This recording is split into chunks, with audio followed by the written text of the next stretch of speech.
I was walking Butch down the dock when I heard someone crying, big sobs, like something terrible had happened. I also heard a smacking sound, smack, smack, like someone being slapped. Butch stopped near the gatehouse and stuck his big German shepherd head under the dock and sniffed. He turned back to me with this puzzled look like, "Who's that?" Fortunately, he didn't start barking and waking everybody up. I leaned over the edge and looked down. I couldn't see well because it was dark and shadowy under the dock, but it looked like a girl was stuck in the mud. Then I saw her tail. It was big, green, and scaly like a fish, and it was flopping up and down, making the smacking noise. I guess I was in shock or something, because I didn't even think it could be a hoax, like an actress who puts on a mermaid tail for a movie. I should have thought, this is completely crazy. I'm looking at a mermaid. But instead, my first thought, after I realized it was a mermaid, was, how did she get blue hair? As far as I was concerned, mermaids were like fairies and elves and Santa Claus and the Easter Bunny, stuff made up by grown-ups so that they could sell movies and toys. At least, that's what my dad told me one night when he was pretty drunk. But there she was, and she was trapped. Her tail was tangled in some ropes hanging under the dock, and the tide must have gone out real fast, leaving her stuck in the mud. Last month, a harbor seal got caught the same way. When she saw me, she stopped crying and waved for help. I could see her hands clearly. I wondered, how did she get red nail polish? She didn't speak, but she made musical noises and pointed towards the bay. "I'll have to get somebody to help you," I told her.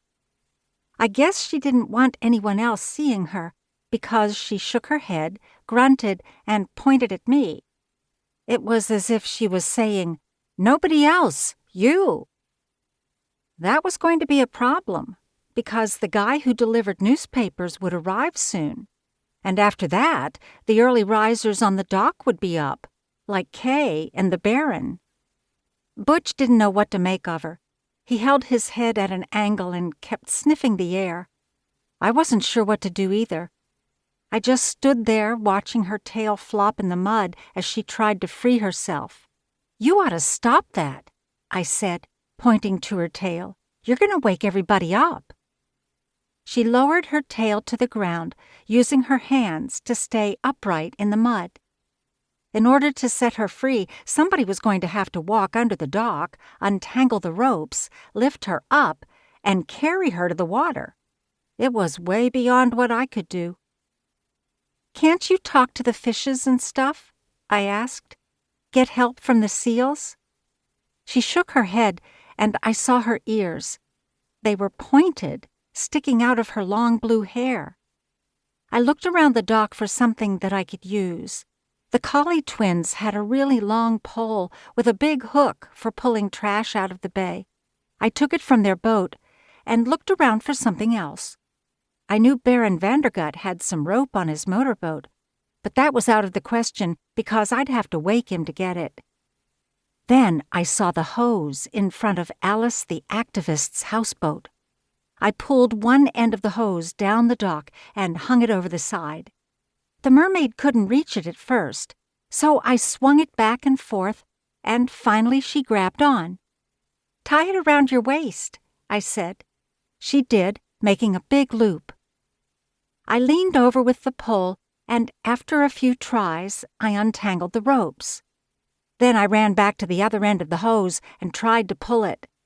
At first, it wouldn't budge. I struggled, holding onto the railing and getting a big splinter in my thumb. Finally, it moved, and I was able to reel in the hose until the mermaid was directly below us, where there was enough water for her to swim. She untied herself and looked at me like I was her big hero.